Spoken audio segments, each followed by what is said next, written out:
Welcome, ladies and gentlemen. Welcome to this week's edition of the Sunday Wire.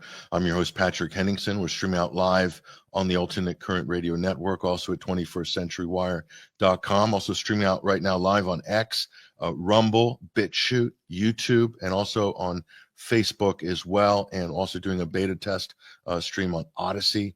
Great video sharing platform there. Thank you for joining us. This is episode 528 of this weekly Omnibus News and Analysis program, and we have a special edition today. It's coming up to Christmas, of course, so a lot to consider, reflect, a lot to talk about there. We might touch on some of this in the Overdrive segment if we have a little bit of time, but we're also going to invite a very special guest onto the program in this first segment.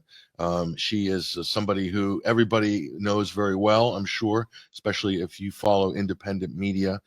She is a political commentator. She's also very visible on social media, and she has been active in this space since really 2011, 2012. That was the beginning of the first dirty war on Syria.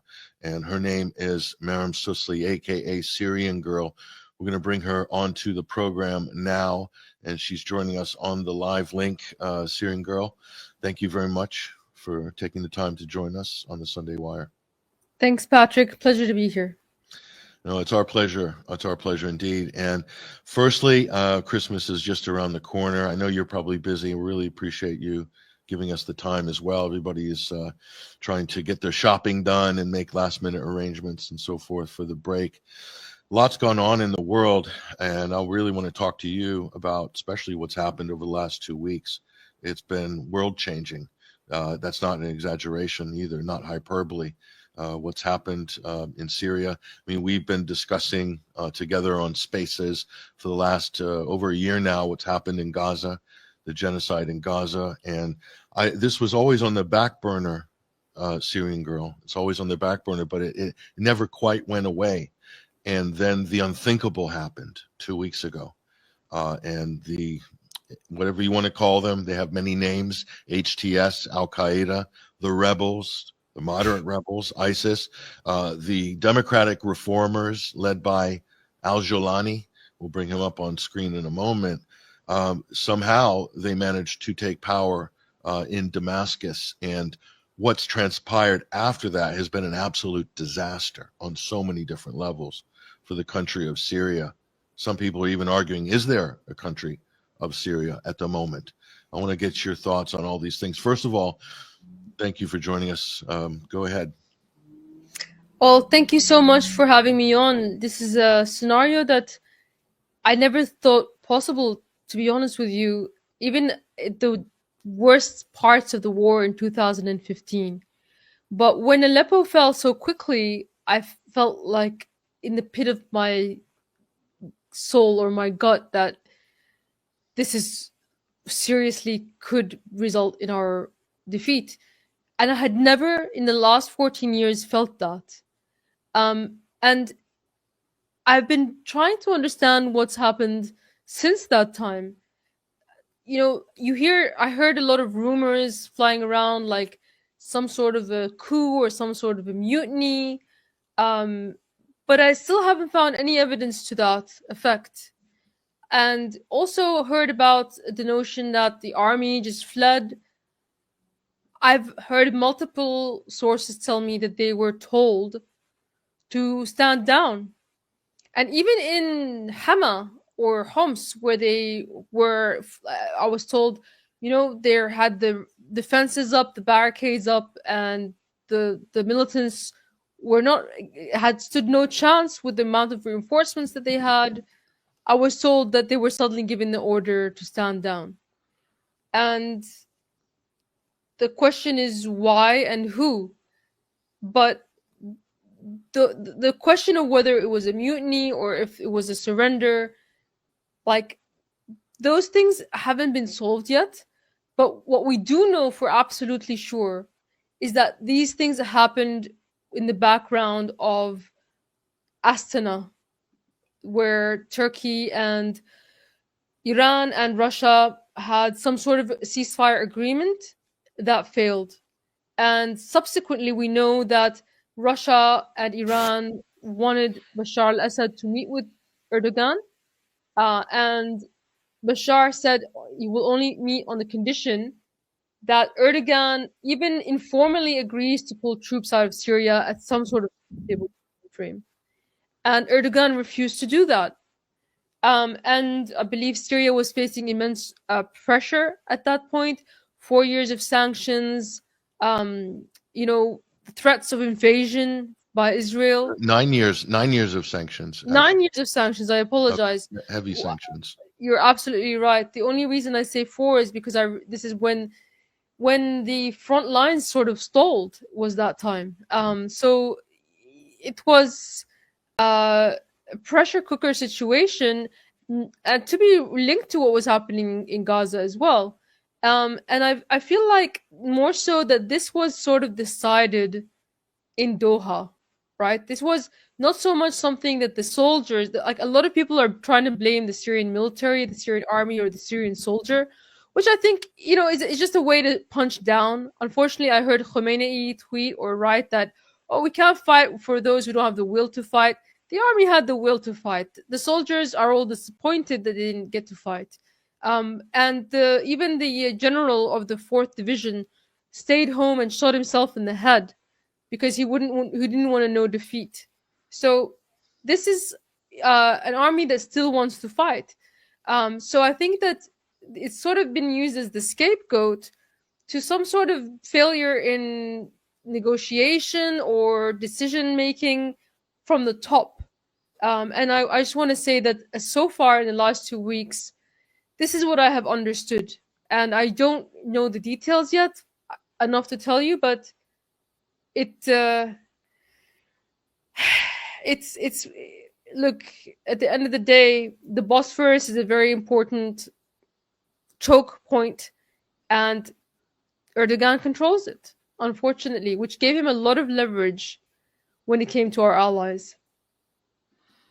Yeah, and also just you have all the forces of the world are converging on Syria. You have the United States, its proxy in the region, Israel. You have NATO, Turkey being the sort of spearhead of NATO in the region. You have Russia, the Russian Federation. You have the Gulf states, hugely. You have the United States. Qatar underwriting the whole destabilization of Syria to the tune of hundreds of billions of dollars. I mean, all of these resources pouring in to break this country for the last 14 years. And, there's a lot of critics who've been chanting Assad must go, even people who support the Palestinian cause. So I want to ask you, Syrian Girl, how important was Syria to the Palestinian resistance, to the resistance in Gaza, to Hezbollah, who've made a huge sacrifice to intervene to pull Israeli forces away from Gaza, which Hezbollah did, and to a great cost to Lebanon. But what is Syria's role in this resistance, axis of resistance, as they call it? Go ahead. Well, Nasrallah, I will go by what he said, and he said, without Syria, there is no Lebanon and there is no Palestine. Like without Syria, there's no resistance. This was what the leader of Hezbollah, Nasrallah, said before he was assassinated by Israel. So I think that he was one of the most honest people we have as a leader, and I think that a lot of people feel that the resistance axis has been broken because the pivot of the axis is Syria. Unfortunately, that doesn't mean the resistance is over. Like, the resistance will go on, but the axis itself has been sort of really broken. And the question is, it can be fixed? Because when I spoke to people inside Syria, they were telling me that they basically emptied the missile stores and warehouses. They were just, you walk in and they're empty because all of those missiles were being given to Hezbollah.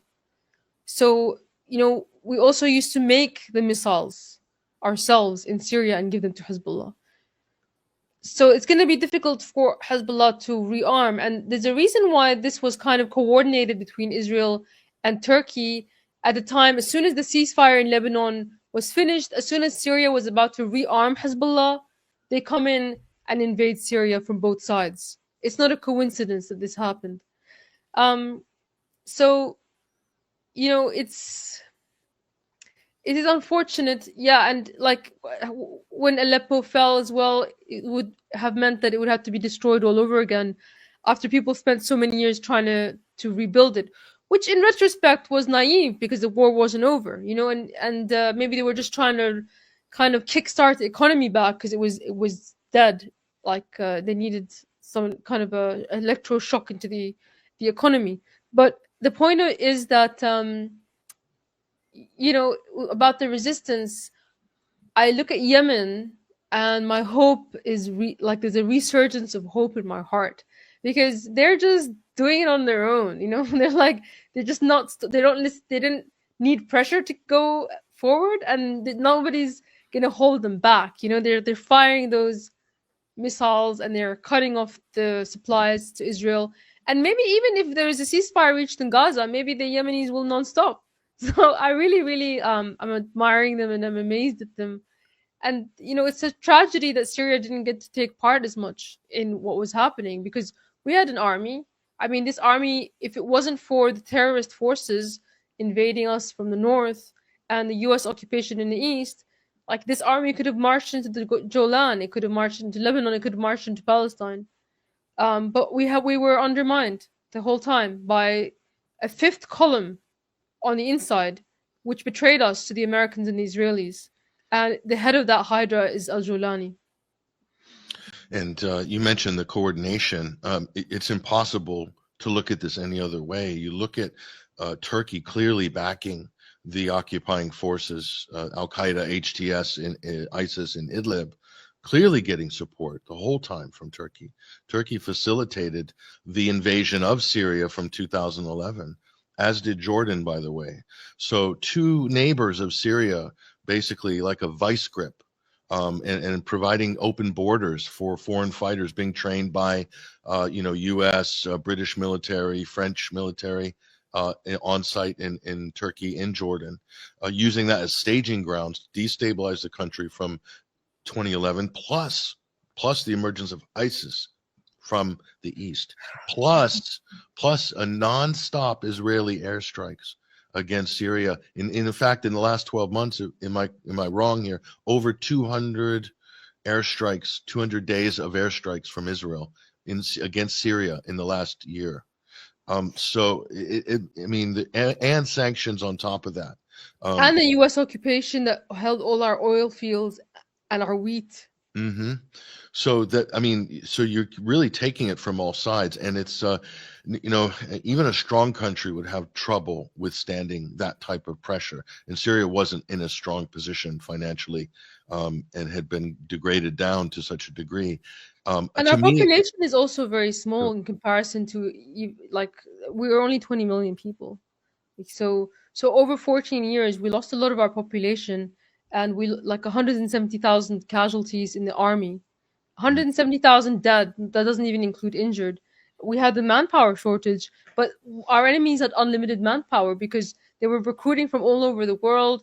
All of the Turkmen, the Uzbeks, the Chinese, Uyghurs over the years, and they had unlimited money. Unfortunately. unlimited resources, money, arms, manpower, a political clout as well. This international pressure campaign to demonize Bashar al-Assad, to demonize Syria, as if this was the worst possible government to have in the region. But what happened once they fell? Look what immediately, in 48 hours, Israel starts massive airstrikes, starts pounding Syria, all of its military bases, its naval base, everything totally liquidated, and territory lost in the Golan Heights. What happened here?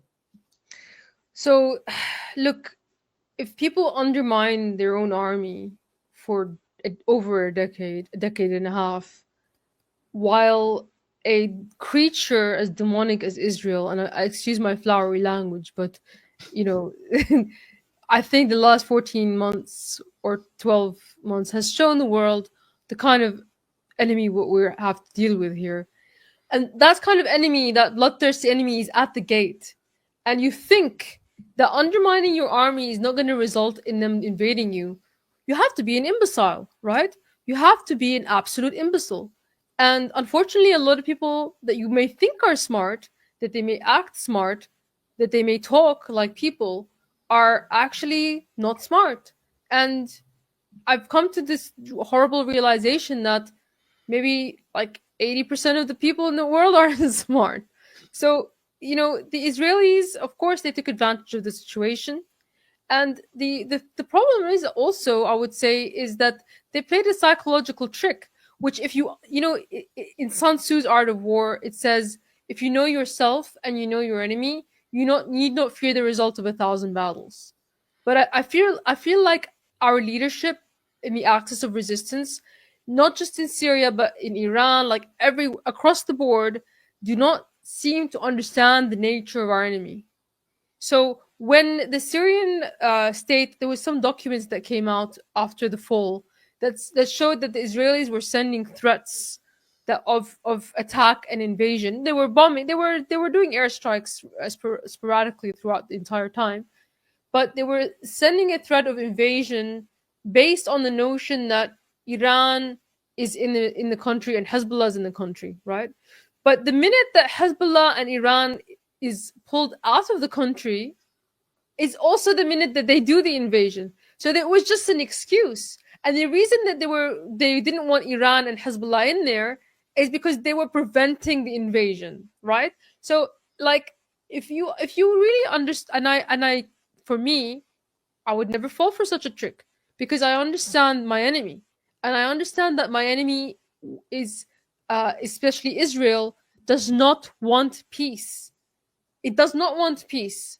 So we can't even negotiate peace with it, and we can't even take and I can't give them an inch, because they will take miles and miles, as they did by taking the Mount Hermon, which is Mm. one of the most important things that they've taken so far, because my grandfather, like, was part of that war in 1973, and he fought, and he was a medic. I have another grandfather who was a general, but he actually, so many people gave their lives in 73 so we can take back that high ground, so that Damascus wouldn't be in artillery range of Israel.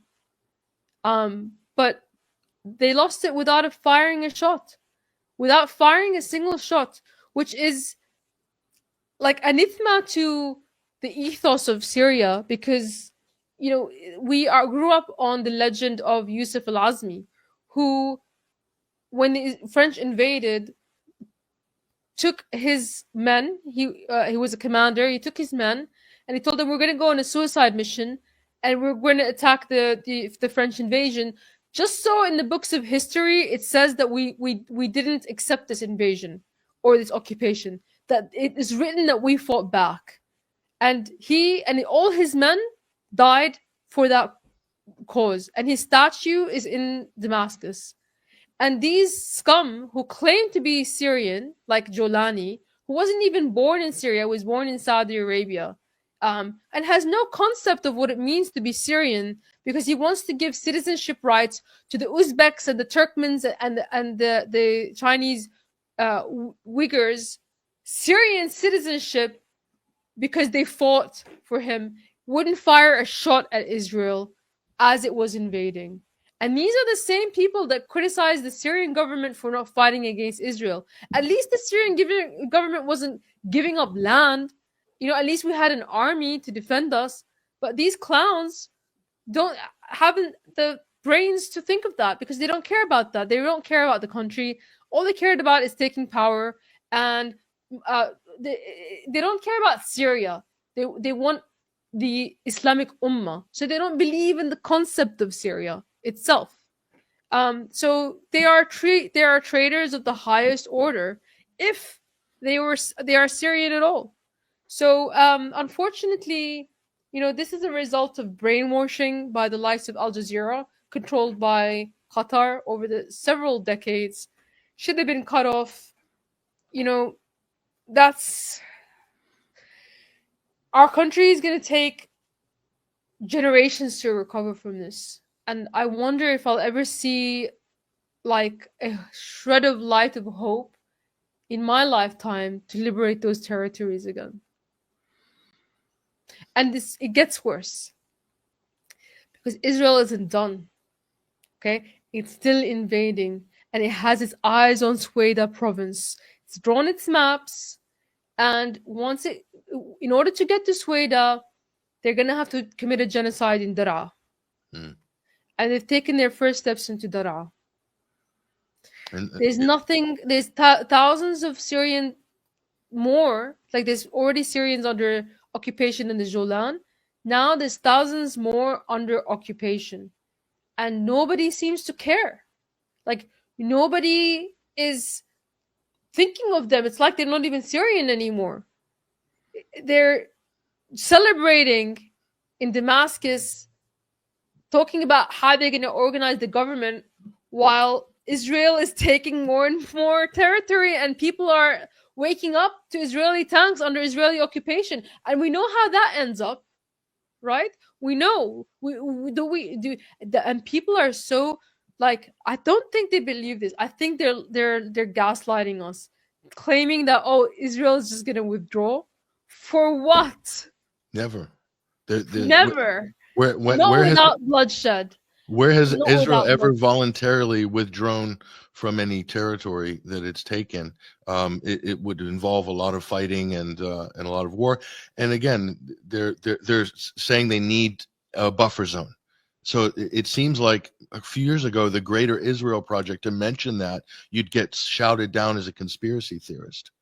And here's the thing. But not anymore. Not anymore, right? No, I mean, yeah, exactly. Why wouldn't they? If they can, it's their religion. They believe it in their religion that that land belongs to them. And now they're coming up with like historical documents that shows that Jordan belongs to them. They've even said there's even a historical document. Thank you. You find the one where it says that Yemen belongs to them. Enjoy that one. Well, as I said on social media, Syrian Girl, that the great estate agent in the sky apparently has spoken here. So the property market for the from the river to the sea, all housing will be free for Israelis. But it doesn't stop there. Look at this, Ethiopia, Haaretz. For 300 years, the Jewish kingdom flourished in Africa. The Israeli archaeologists have set out to find it in Ethiopia. So I mean, how far does this potential Greater Israel Project stretch? I mean, making biblical claims. To Ukraine, my friend. Look it up. It stretches to Ukraine, at the very least. So we're not being hyperbolic here. This is a genuine concern, because what we've seen in Gaza and Lebanon is basically the template, is that we will pound our neighbors into submission. And they accept our hegemony, and we will take territory as we see fit to secure our security interests. And this is what's happened in the Golan Heights, and will be formally annexed under President Trump. Are you expecting that? I thought he already did that. He did, but the final property deed has not been inked yet. I mean, they don't have the deed in order to give it, so it doesn't make any sense. Our friend in Damascus apparently can make that deed happen. This is This is potentially what might happen. I mean, look, they took the $10 million bounty off his head. The first question Syrians have to ask is, which part of Syria did he sell in order to get that bounty off his head? Al-Julani, who we know nothing about. So a Saudi Arabian-born, supposedly an Al-Qaeda, fighter, now being rebranded as a democratic revolutionary in Syria here, literally on the most wanted list, had a bounty on his head. That's been removed. They're talking about removing sanctions from HTS, Hayat al-Sham, aka Al-Qaeda, aka ISIS, in order to help the Syrian economy and get this new government on its feet. So my question is, they were calling the Assad government a regime for the longest time. It's the Assad regime. So is not an Al-Qaeda government in Damascus, can we call this a regime, Syrian Girl? I mean, I'm going to call it a regime, but the only thing that's holding me back is that I absolutely know that in 20, 30 years' time, or even maybe 10 years' time, that they're going to do another regime change and finish the rest of us off because Al Qaeda is in charge. And the minute that we do anything against Israel, the United States will remember that they put Al Qaeda in power, right? Like that's the game now.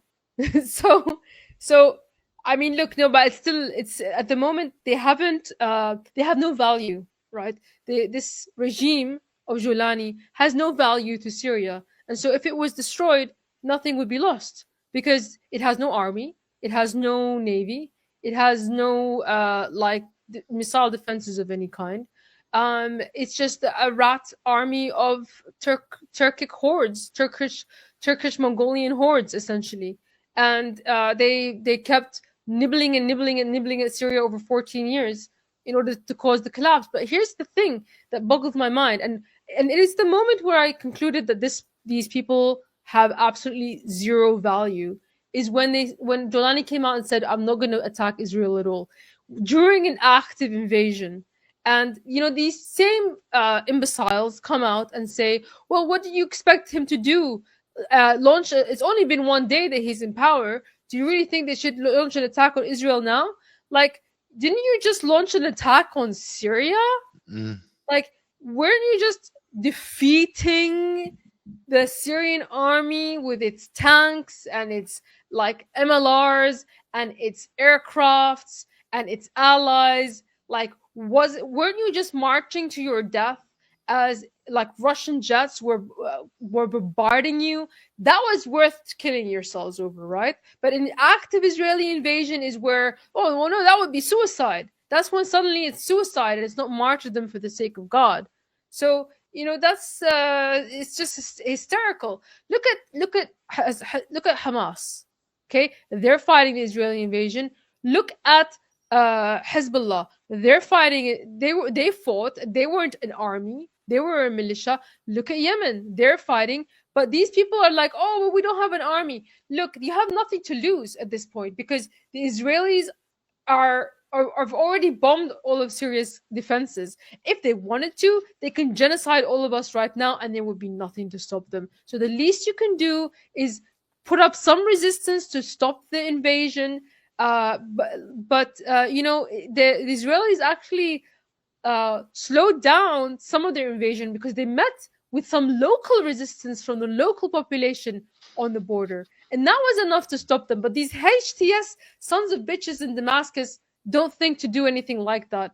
And the fact of the matter is we knew this would happen because during the war, this is not the first time they were bordering Israel. They bordered Israel in the past.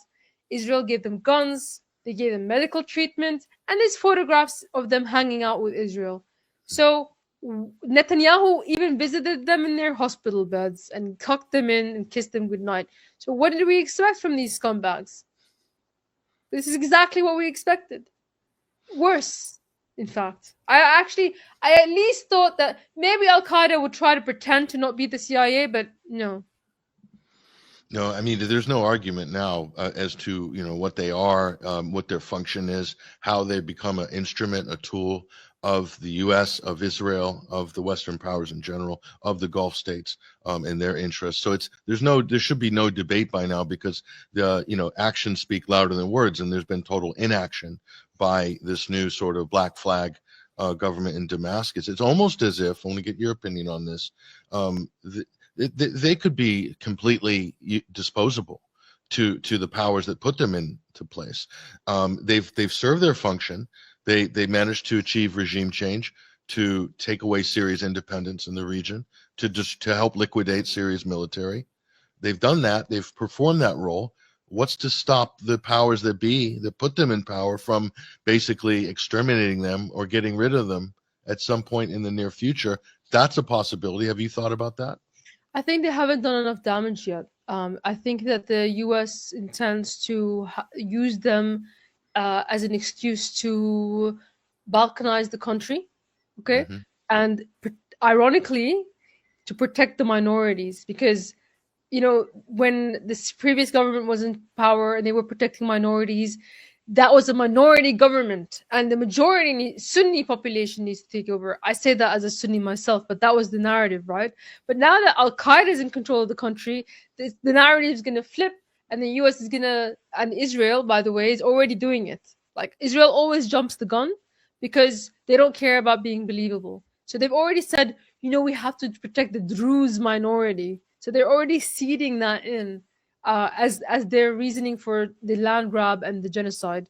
So that's sort of maybe going to happen first with the Kurds, because the Americans are now in the east of the Euphrates, and they're like, we have to stay in here to protect the Kurds and fight ISIS, even though we just allowed Al Qaeda to take over Damascus, but we're here to fight terrorism. And the PKK is also, we recognize as a terrorist organization, but we're here to defend them. And essentially, Israel wants to balkanize the east of Syria, and America needs to do that for Israel. That's it. Like, that's the thing. So we'll see what else. Like, they probably will turn on this government, but this government hasn't done enough damage to Syria yet, and they needed to do that first, unfortunately. Well, it's and also the imminent release of ISIS. They're already sort of being let out into the wild again. So this whole situation has been engineered to have the relaunch of ISIS.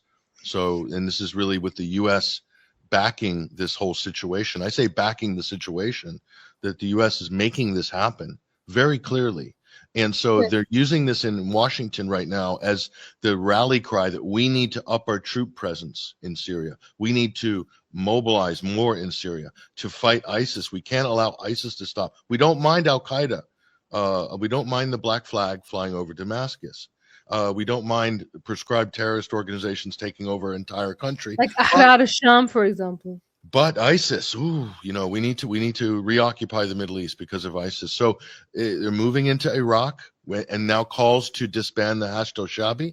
U.S. is putting pressure on the Iraqi government to disband the Hashd. At the moment, ISIS is being let out. Hashd is not going to disband. Come on. But come on, these things are not happening as a coincidence, are they? They want Iraq to collapse, and they want to use ISIS to do it, and that's why they're releasing ISIS, and that's why they held onto ISIS as a card this whole time. Because if you remember when Trump, this is interesting, guys, go back into history and check what I'm saying. You'll find it fun. When Trump wanted to pull troops out of Syria, ISIS was already pretty much defeated. Okay, in fact, it was defeated, and the only thing was every time that Trump would say, "I want to pull troops out of Syria," the Kurds would make a statement saying, if you pull troops out of Syria, we're not gonna fight ISIS anymore. We're gonna release them. Okay, we're gonna actually release them from prisons. That's what the Kurds would say. Then, interesting thing happened in Qamishli, where like a CIA agent and a Kurdish guy were meeting, and there was some kind of a ISIS attack that killed them just in that specific spot that we were meeting. And then Lindsey Graham comes out and says, see, there's still ISIS in Syria, so we have to stay in Syria. Who told them that that meeting was going to be taking place, where it was being taken place, and was it really ISIS? Guys, how stupid do they think people are? I used to think, how stupid do they think people are? Until I realized that people are really actually stupid. So, unfortunately, this is the situation we're in. Well, look, Trump boasts about the fact that he stopped the counteroffensive in Idlib when Syria, Russia were getting ready. The Iranian special forces were ready, and Trump intervened, and they made massive threats internationally that there's going to be, airstrikes and cruise missiles, and that they need to pull back because there's millions of people in Idlib that are going to die. Millions of innocent civilians are going to die in Idlib. And that was he boasts about it. So this is like Saving Private Ryan or Saving Private Jolani. Yes. Abu Donald. Saving Jolani's privates. Abu Donald boasts about it. So he is the keeper of ISIS, of Al Qaeda in Idlib. That was the Islamic State, was it not? It was on him. I mean, his own White House officials at the time, if you recall, please go back and have a look. they said, of course, Al Qaeda is in control of Idlib. Like, they said those words, or maybe Al Nusra is in control of Idlib, which was recognized as Al Qaeda at the time, before the rebrand, right? So he's essentially saying, Trump is literally saying, I saved Al Qaeda in Idlib, and that was on me.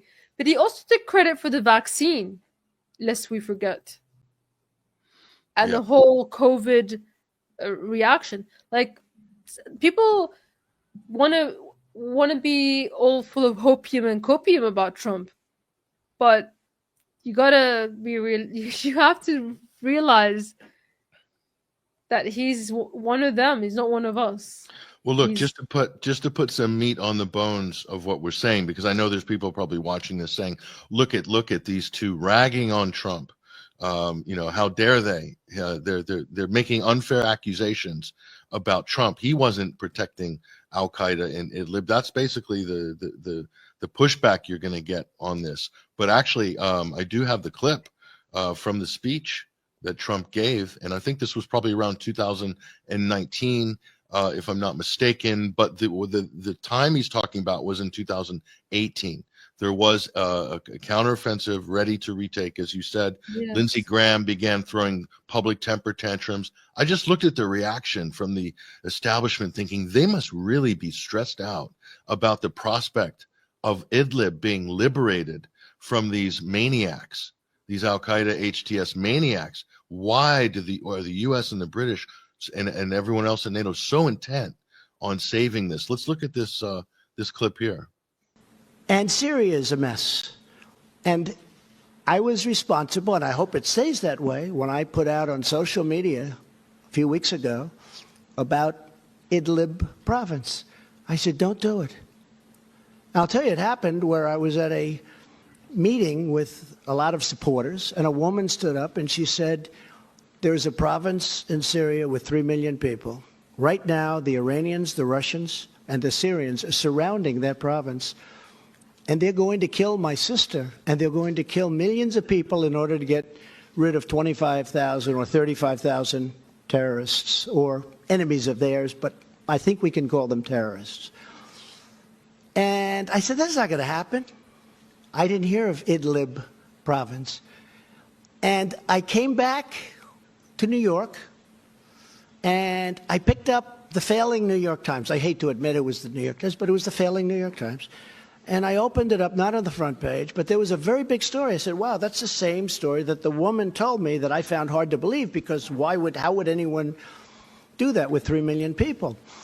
And it said that they were being surrounded, and they were going in and starting literally the next day, they were going to drop bombs all over the place and perhaps kill millions of people in order to get 35,000 terrorists. And I put out on social media and elsewhere, I gave Mike Pompeo, John Bolton, everybody these orders. Don't let it happen. I said, don't let it happen. That doesn't mean they can't be selective. They can't be, go in and they've got to do what they've got to do with terrorists, assume the terrorists, but don't kill millions of people. And it stopped. You saw that. Nobody's going to give me credit, but that's okay. That's okay, because the people know. I have had more Syrians thank me for that. This was about 4 weeks ago I put that out. I said, they're surrounding a city of 3 million people. They're going to start bombing the city. Don't let it happen.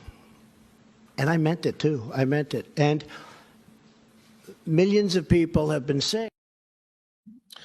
I don't buy this. Millions of people have been saved. It's ridiculous. But it's a joke. It's the sort of stupidity you hear. But he admits 35,000 terrorists clustered into one place. And now they've taken over the whole entirety of Syria. And so he's boasting about saving all these terrorists, saving Private Jelani. So and nobody's going to give him credit, but we're going to give him credit now. He deserves full credit for saving Al Qaeda and ISIS, because wasn't Idlib also ISIS's safe haven? It was, until Al Qaeda killed a bunch of them, but yeah. And this is it not where Abu Bakr al-Baghdadi fled to? His final destination? Was it Idlib? I think so. It was. I can't remember.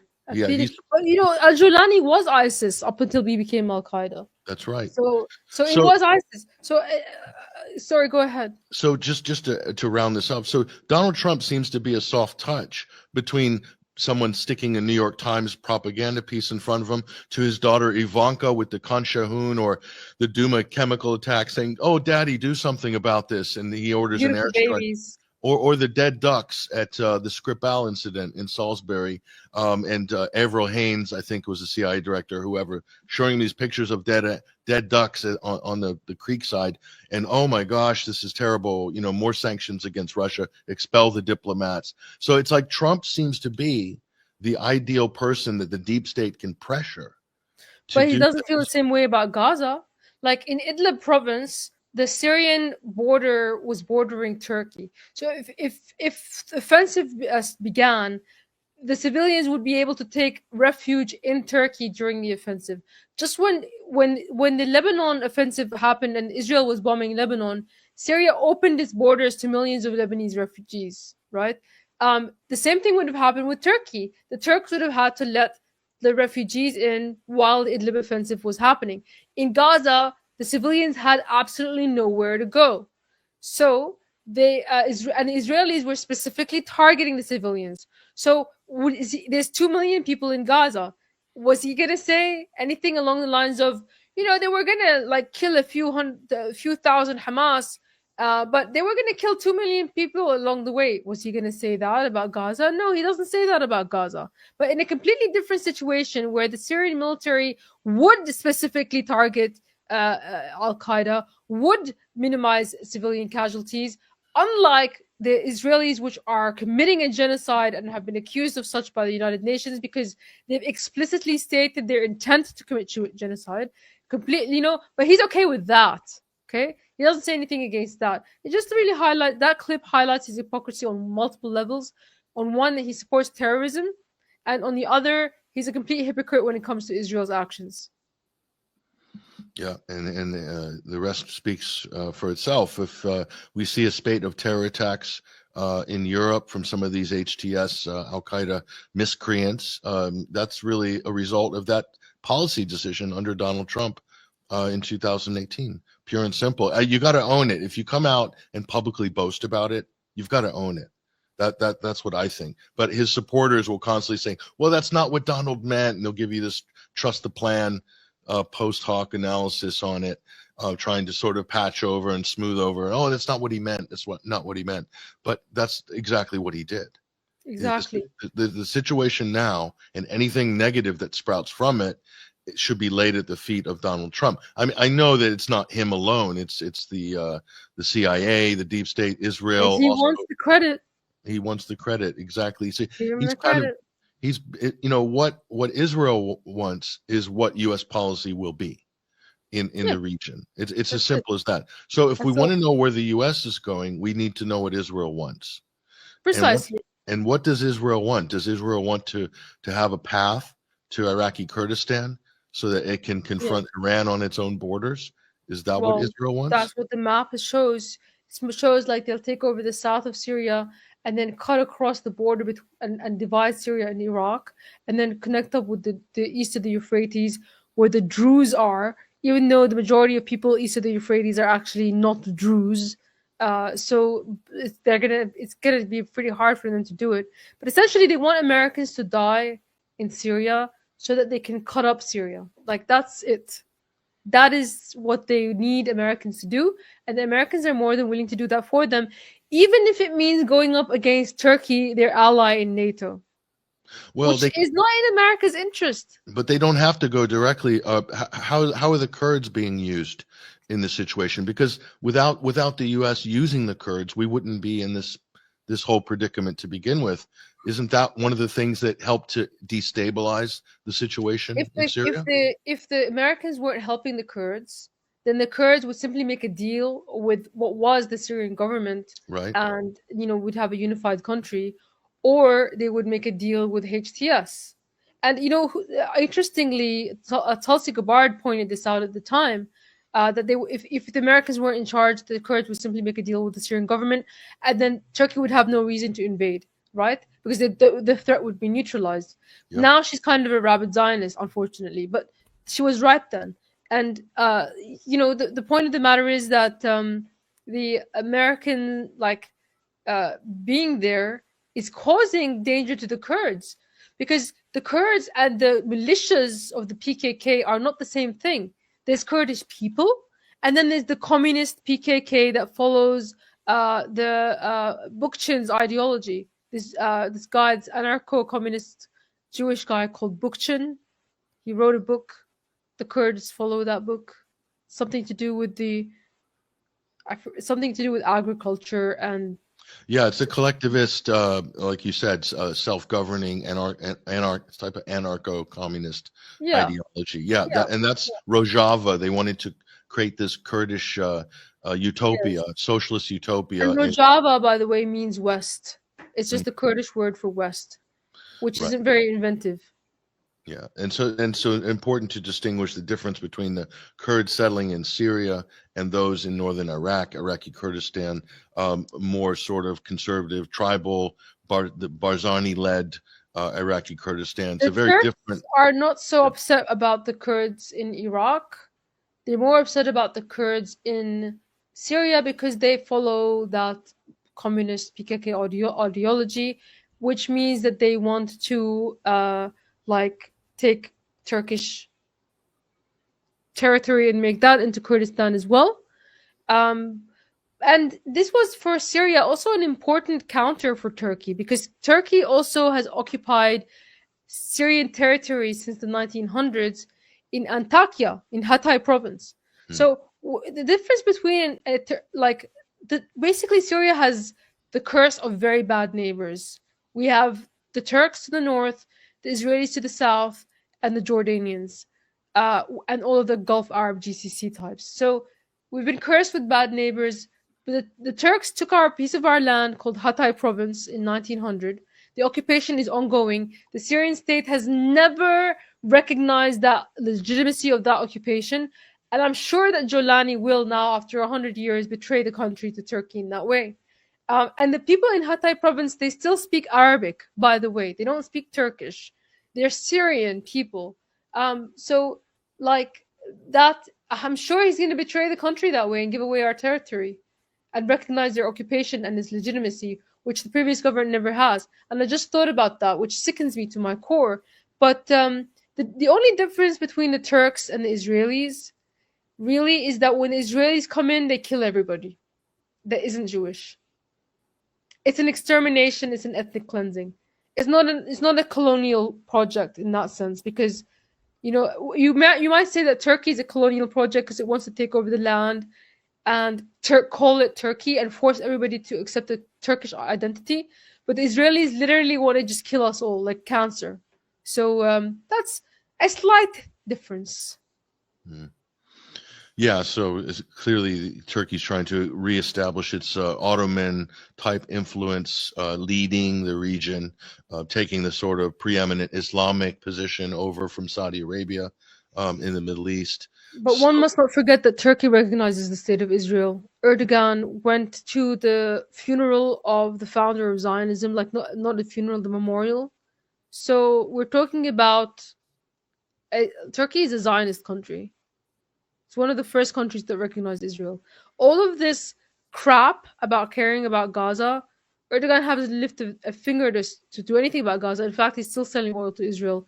Turkey makes the boots that the IDF soldiers wear. So if anyone has any delusions about Islam coming in to save Palestinians, you're wrong. Islam is not there to save Palestinians. Islam is there, well, Shia Iran is not a factor. I'm not talking about Shia Iran. They at least the axis of resistance has blood on its hands when it comes to the Zionist entity. Whereas these guys have our blood on their hands. They're there to undermine the resistance. They're there to undermine Hezbollah. Jolani said it himself. So if you think that the Islamic Turco thing is going to save Gaza, he's only saying that to get votes. And he's like entering his 80s soon. I don't know. I'm not sure that game is going to keep going for much longer.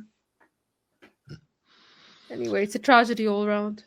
It is. And except for Yemen. except for Yemen. Yeah, and again, Yemen is extraordinary what they've been able to do. One of the poorest countries in the world, been able to mount that sort of, let's just say, become a massive thorn in the side of the U.S. and Israeli interests. And we even found, I think, in the last 24 hours, 2 downed F-16 jets.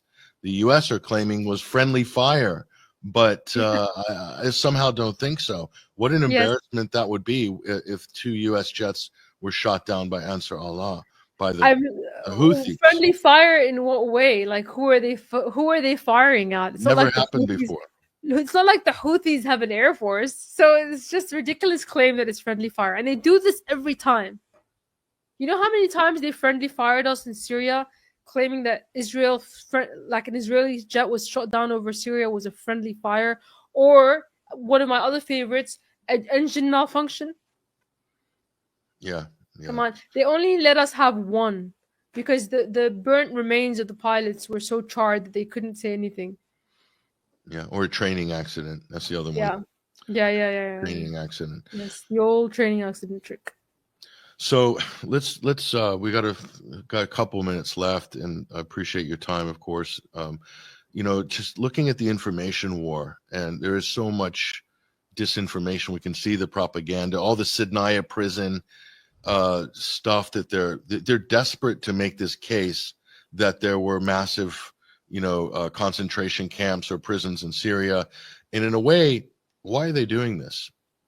It seems like they're trying to use this to either paper over what's happened in Gaza or create this spectacle at the feet of Bashar al-Assad, and somehow this justifies everything bad that's happened, or that this new regime and al-Qaeda government is somehow better than. I think you hit the nail on the head. What do you think?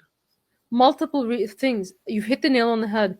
I think the first and foremost that Israel has been creating mass graves all over Gaza, and the ones that were dug up in front of Al-Shifa Hospital, where doctors had their hands tied behind their backs and their corpses were in a shallow grave, and patients were left on stretchers out to die, and children were left in hospital beds to die. Those are the scenes that are going to be unforgettable in history.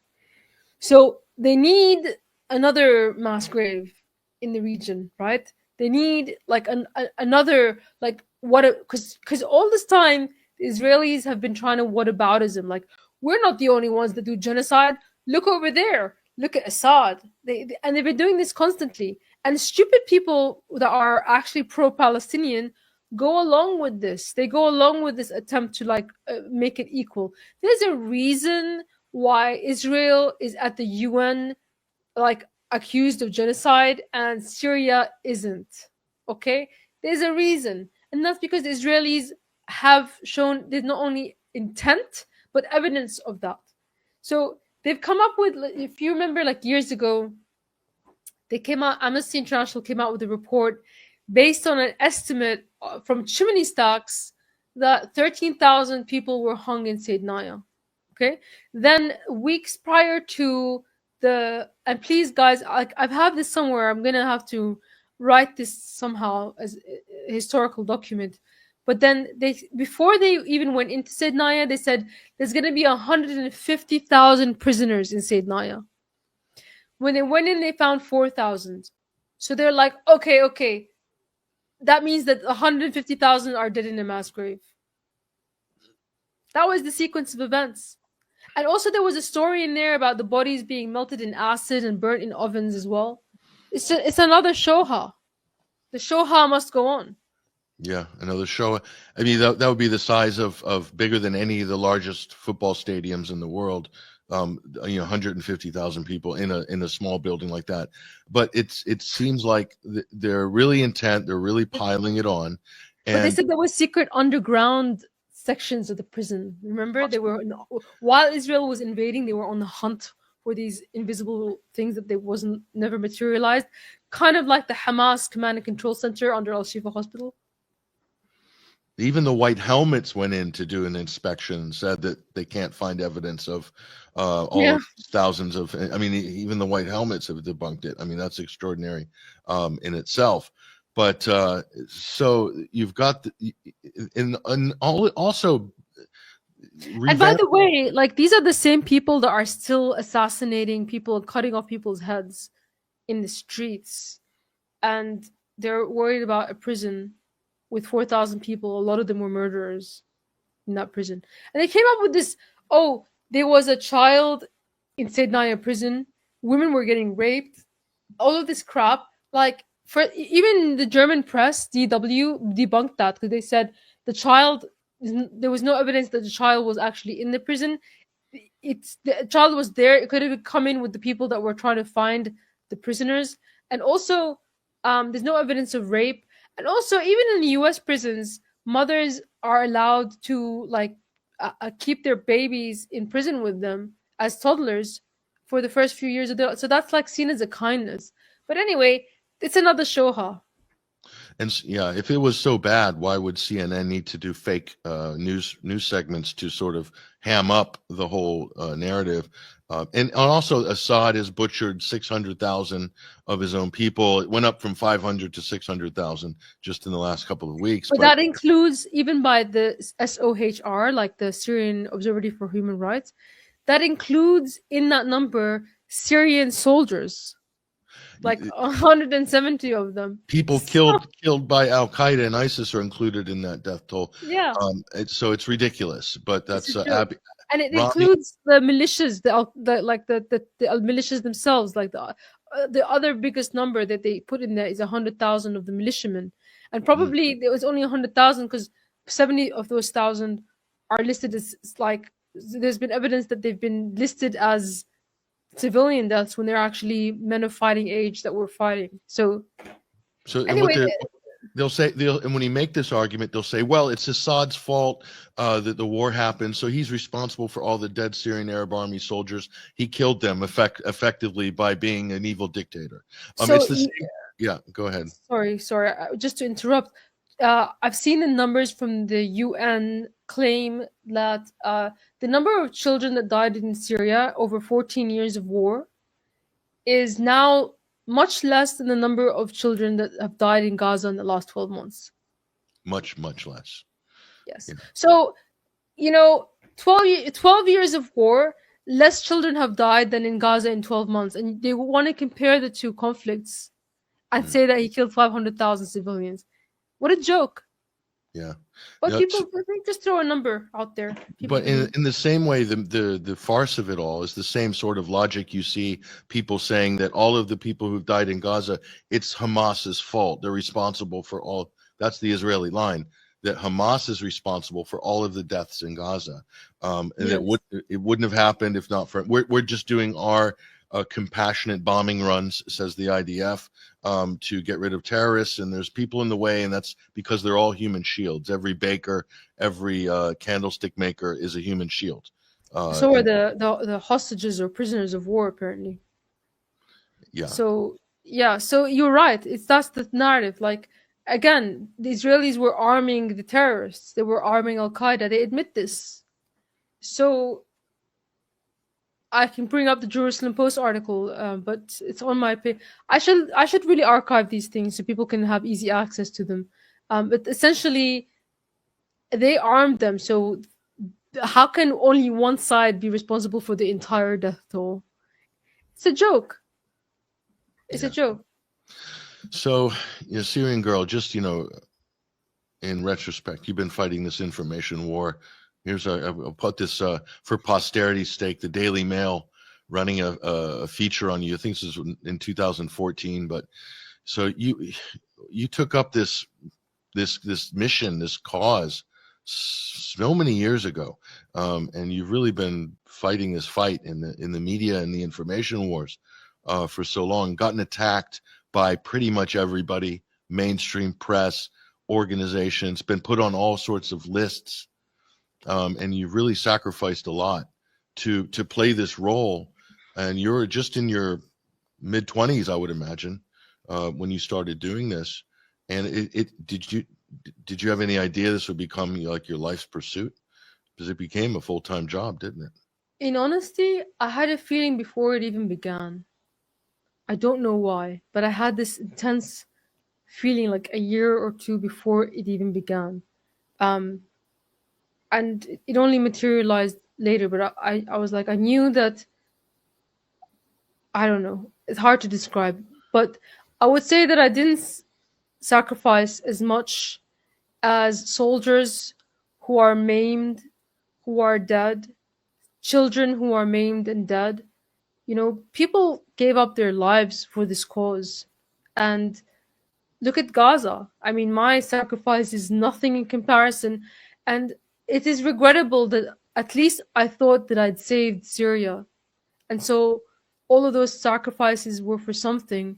But they unfortunately, for a lot of us in the Axis, yeah, many of our lives were lost in vain.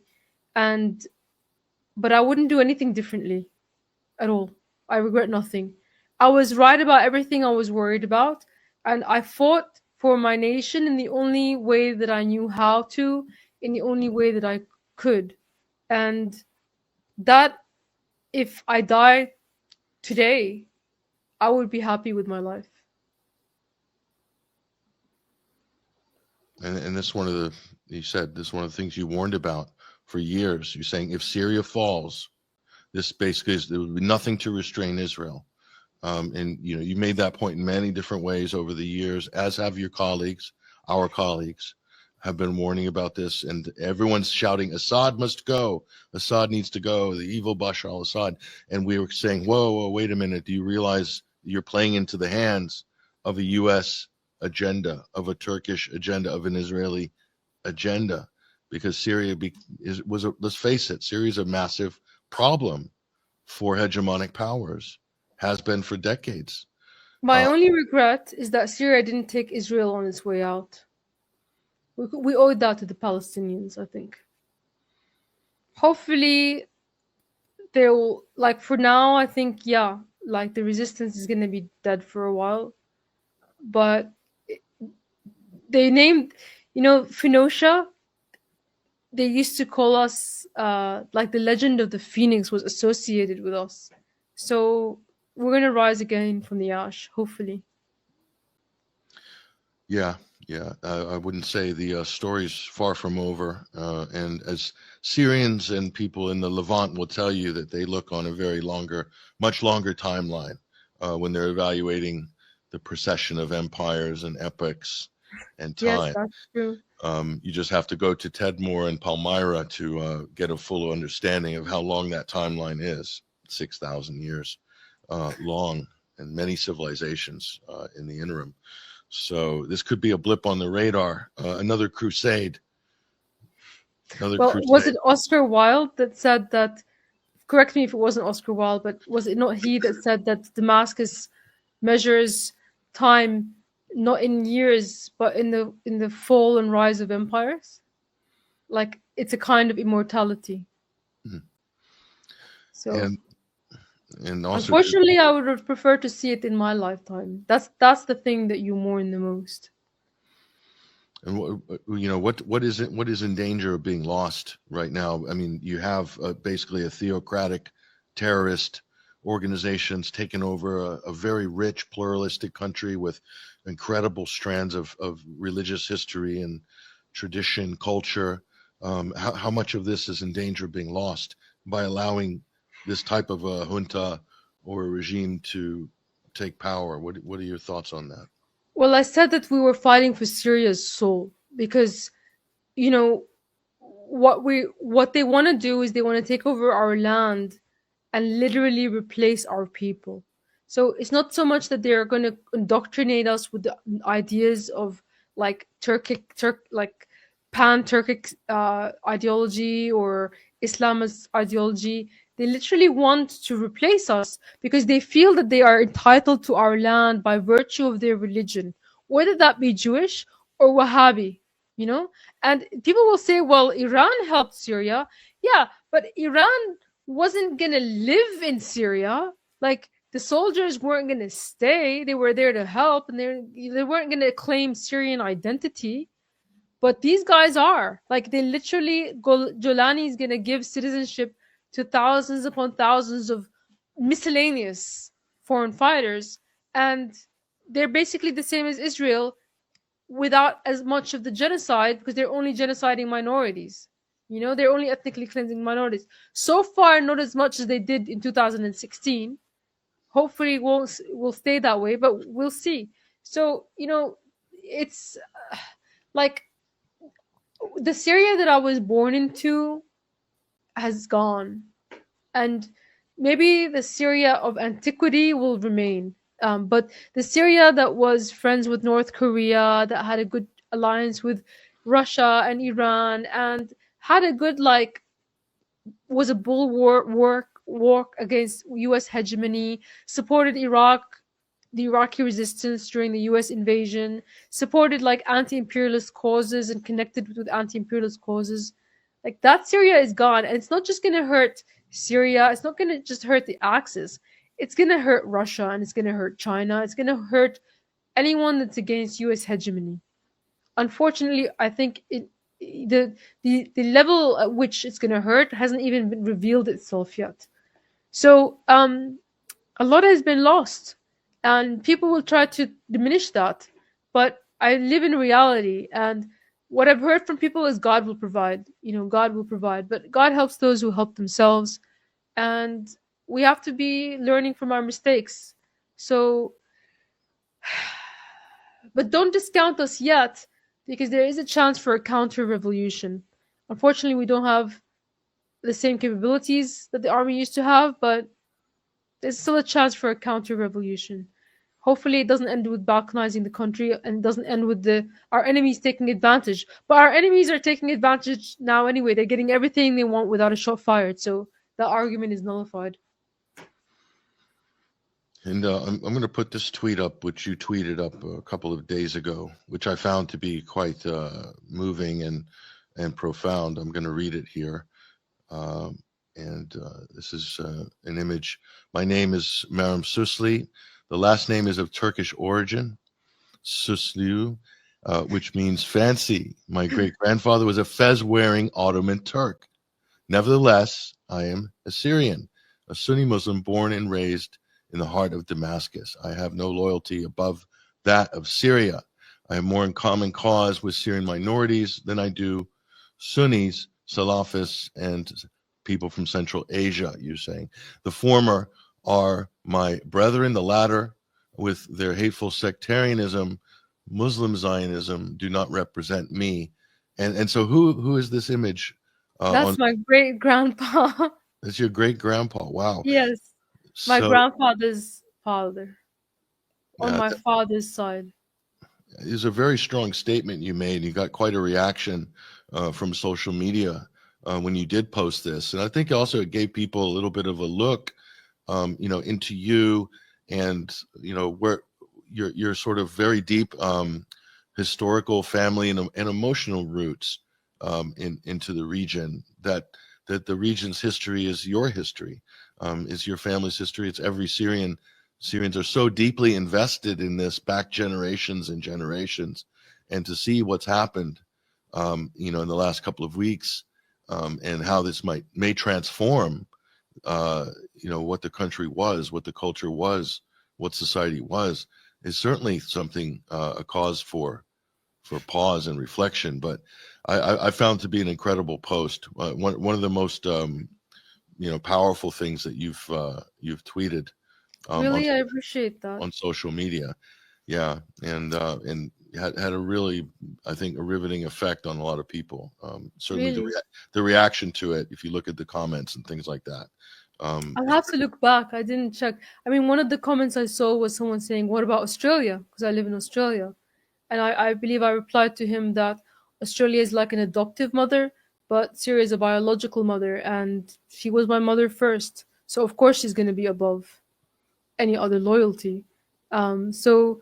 But I would like to see those. I mean, the tweet was a reaction, in fact, to I was in a space, and I was born in Damascus. Of course, my family's from there, and someone's like, "Your last name is Susli." That's not even a Damascus last name. Of course, my maiden name is Al-Laham, which is a very Damascus last name. But my on my father's side, the name is Turkish, and it's more of an Aleppo name. So that person, like Syria is very much about names, but they basically were pushing doubt about me being Syrian because I have a Turkish last name, because I have one grandparent that is Turkish. And I found it ironic because these are the same people that are literally letting the Turkish invaders in and giving citizenship to Uzbeks and Turkmens and whatnot. And they're trying to deny me my identity. And yeah, like my history is hundreds of years old, and I have my family tree traced down generations, and in all in like there's nothing in me that isn't from the Levant. That's the reality. I am of the Levant. What you see is there's nothing European, there's nothing like Asian. I'm from this area. I have one Turkish grandparent and a great grandparent, sorry. And that's why my name is Turkish, but that doesn't mean that I'm not Syrian. So yeah, I just find it unfortunate that people seem to misplace their loyalties to anything other than that.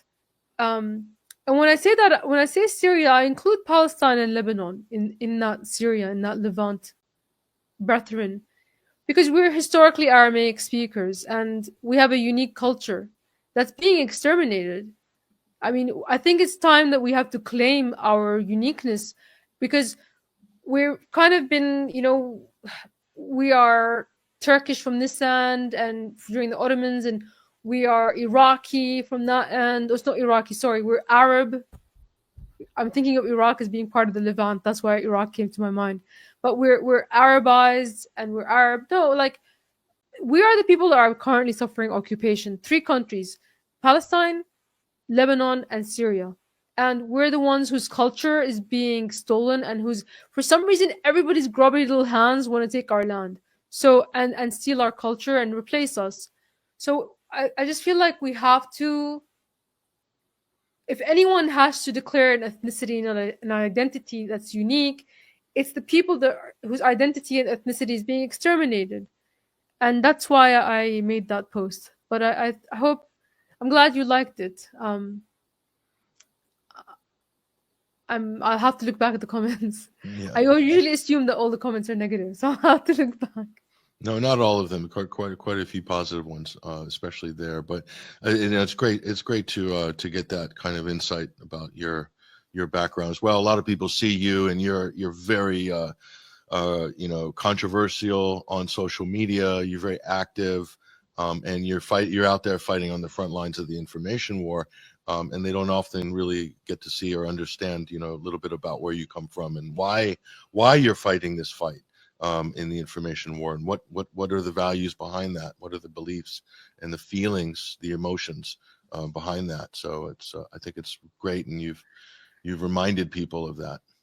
I appreciate that. I was very private for a very long time, but maybe now, because there's not much else to say, I might reveal more about where I came from. Still trying to find my photo of my grandfather, not my great grandfather, but my grandfather, and I'll put it up at some He was point. a general. He's a well-known general in the Syrian army, right? He was a war hero because he fought the French occupation, and he became a general, but then he was forced into retirement when the Ba'ath Party came in, interestingly.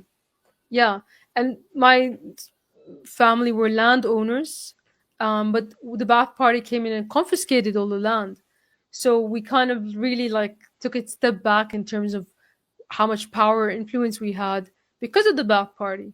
And yet I still took the position that I did because it was for the best of the country. And people denied that all the time. Like they say that I was being paid, or I was secretly getting some kind of a government job or something. None of it is true. I just really thought that the other side were stupid traitors. That's it. And I was right on every step of the way. Yeah. Most everything that you warned about, all the major points that you made strategically have more or less, for the most part, borne out to be true. And everything the mainstream media has been saying, who have been attacking you, have been proven to be completely false and idiotic on a very, very profound level. So you do have history on your side. I But do wish I were wrong, though. That's the I will put that out there. I do wish I were wrong. yeah. Well, it's a great tragedy. It's certainly going to change, reshape the region, at least temporarily, perhaps permanently. But the story's not over yet. Maram Susli, aka Syrian Girl, at Partisan Girl on social media. And can people support your work, or do you have subscriptions or Um, donations? yes, well, on Twitter, I am at Partisan Girl. On YouTube, I am at Syrian Girl Partisan. I intend to put up a video about this on my channel. I haven't had the heart to do so yet because it's just a little bit too sad, but I will. But yes, you can certainly subscribe to me on Twitter. You can also, I have a Patreon, I have a Buy Me a Coffee, but I really appreciate, even if you follow and you bell me, I would appreciate that a lot. So if the bell is a notification button, by the way, just in case. But yes, that's it. Thank you very much. Syrian Girl Partisan on YouTube, Partisan Girl on Twitter, and I also have a Telegram, which is Syrian Girl Partisan, which I'm trying to build up because you never know with any social media. So That's right. thank you Yeah. so much, guys. There she goes, ladies and gentlemen, as Maram Susli, aka Syrian Girl. Really appreciate her coming on the program on the Sunday Wire this week. What we're going to do right now is take a break, and we'll be back with a very brief segment of Overdrive afterwards, and we'll wrap up this episode. I know everybody's got to get to their Christmas obligations, so we're not going to take up any more of your time this weekend, more than we have to anyway. But I'm Patrick Henningsen, your host. Stay with us. We'll be back in just a few minutes.